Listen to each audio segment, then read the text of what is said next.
You know that feeling, right? You're scrolling through your phone, you see these incredible pictures from all over the world, and you just dream of packing a bag and going on a big solo adventure. Well, today, we're going to talk about how to stop dreaming and actually start doing. We're going to build a super simple toolkit that makes that solo trip a reality. But let's be real. For so many of us, there's that split second of hesitation right before you hit book. There's this little voice in the back of your head that makes you wonder if you're really ready. So, what's that voice actually saying? Well, on one side, you've got the dream, right? The absolute freedom, the chance to discover who you are, making real, genuine connections. But then, on the other side, you've got the fear. What if I can't communicate? What if I accidentally offend someone? Is it even safe? And look, those are totally valid worries that keep our travel plans stuck on the maybe someday list. But what if I told you that getting past all those fears is way, way simpler than you think? I know, that statement sounds a little bold, but just stick with me here. Preparing for a solo trip can actually be incredibly straightforward. Okay, think of it like a video game. To win, you've got to face the final bosses. And for solo travel, those bosses are almost always the language barrier and cultural misunderstandings. So today, we're creating the cheat sheet to help you conquer them. So what's in this magic toolkit? Here's the best part. You don't have to go spend a ton of money on classes or bury your head in textbooks.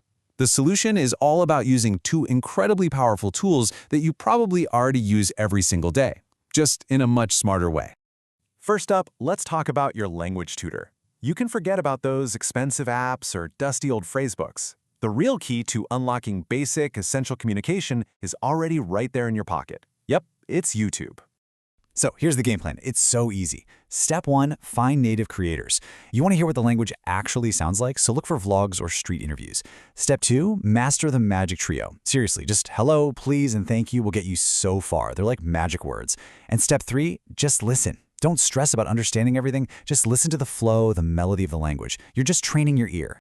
And this is maybe the most important part. Nobody, and I mean nobody, expects you to be fluent.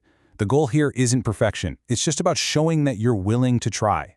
That tiny bit of effort sends a huge signal of respect, and it opens doors to connection you wouldn't believe. Okay, on to part 2 of our toolkit. Knowing a few words is amazing, but understanding the world those words are being spoken in, oh, that is next level stuff. This is all about getting a feel for the local vibe before your plane even touches the ground. So to get the full picture, you need to check out a few different sources.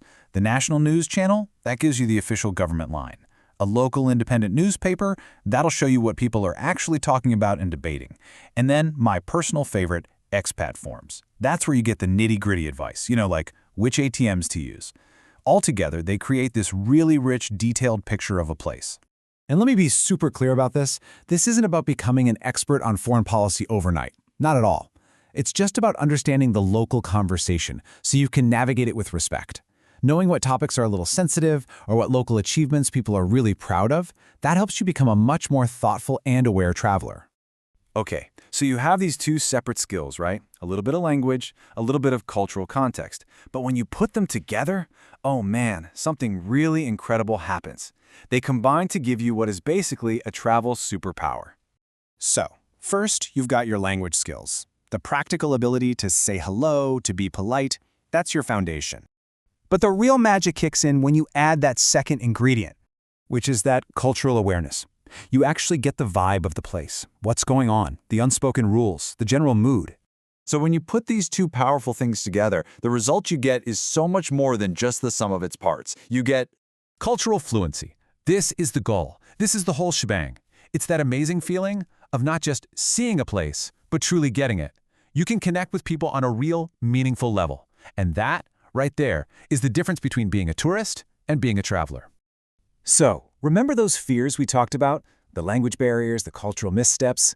Guess what? They're not weaknesses anymore. You've turned them into your greatest strengths. Your digital toolkit is packed and ready to go. So the only question left is the fun one. So, let's just run through it one last time.